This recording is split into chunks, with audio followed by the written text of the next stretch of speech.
Olá, tudo bem? Eu sou Tamires, sou professora formada em letras, com especialização no ensino de língua portuguesa, mestrado e doutorado também em letras. Neste vídeo, nós vamos falar sobre artigo.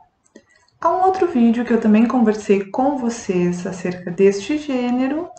Falamos sobre as temáticas iniciais que envolvem, né, a questão desse gênero e hoje vamos falar então sobre algo mais no que tange as características de como esse gênero se constitui.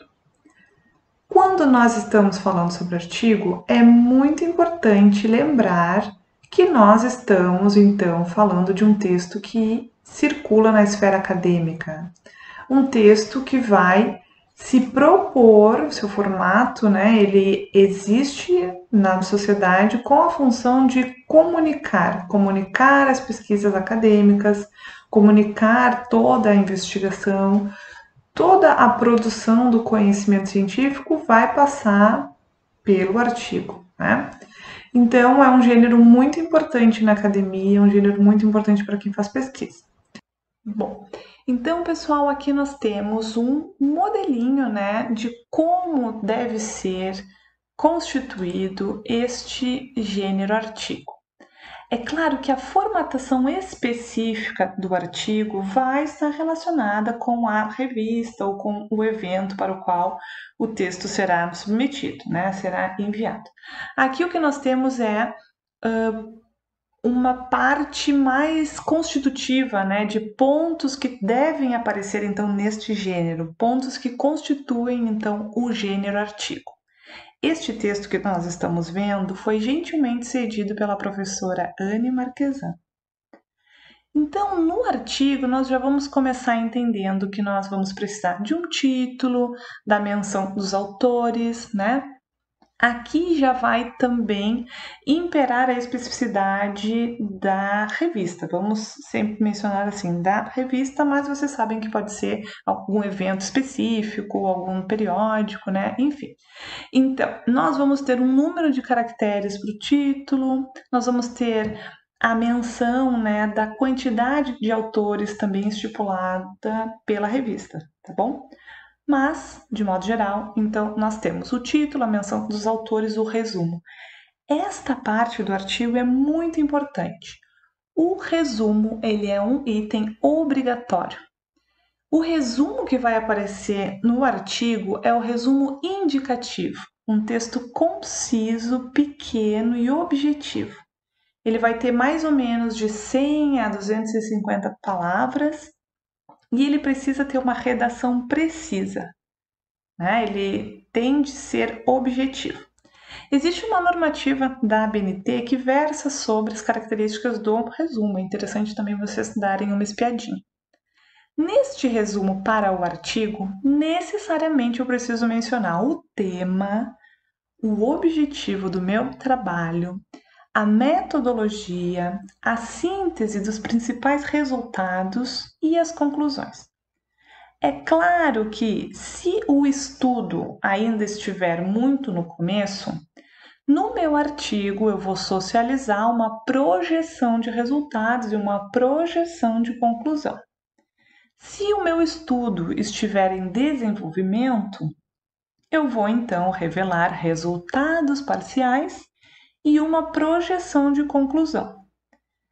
Se o meu estudo então já tiver sido terminado, já estiver sido finalizado, eu vou então divulgar os meus resultados e a minha conclusão. Mas claro, no resumo eu vou mencionar os principais, né? Não vou entregar tudo. Bom, o nosso resumo vai ser seguido de palavras-chave, geralmente de 3 a 5.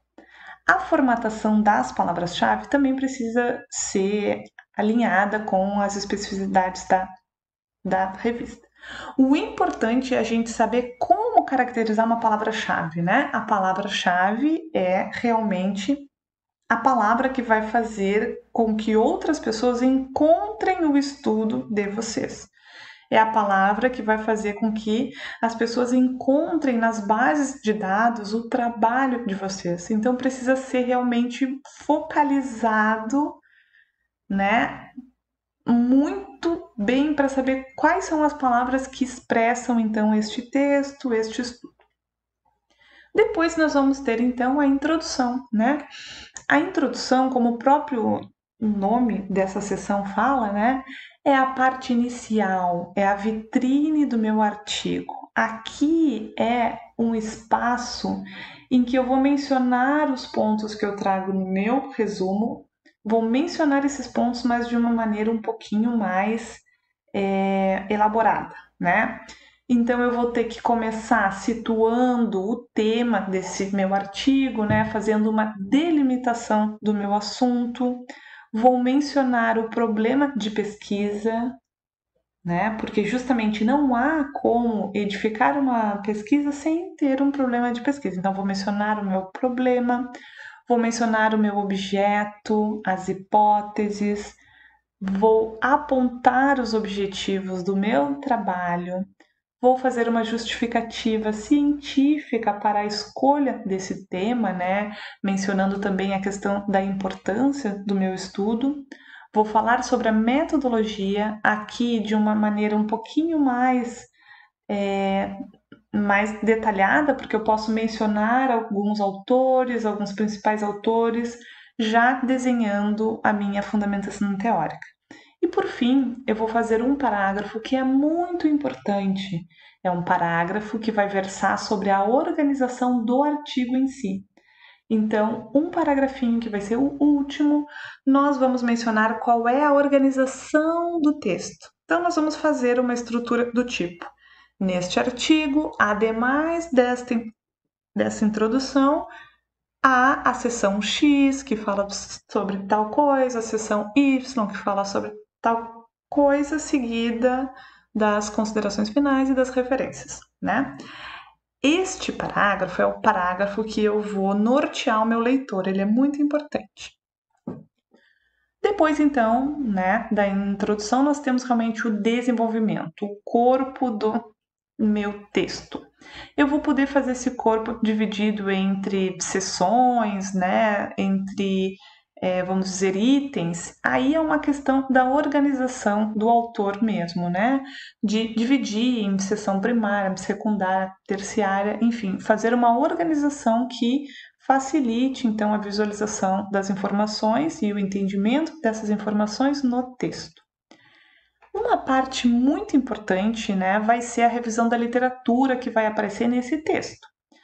Vocês vão ter este material aqui para consultar e conseguir ler tudo, né, para entender bem as informações. Aqui a gente só está pincelando.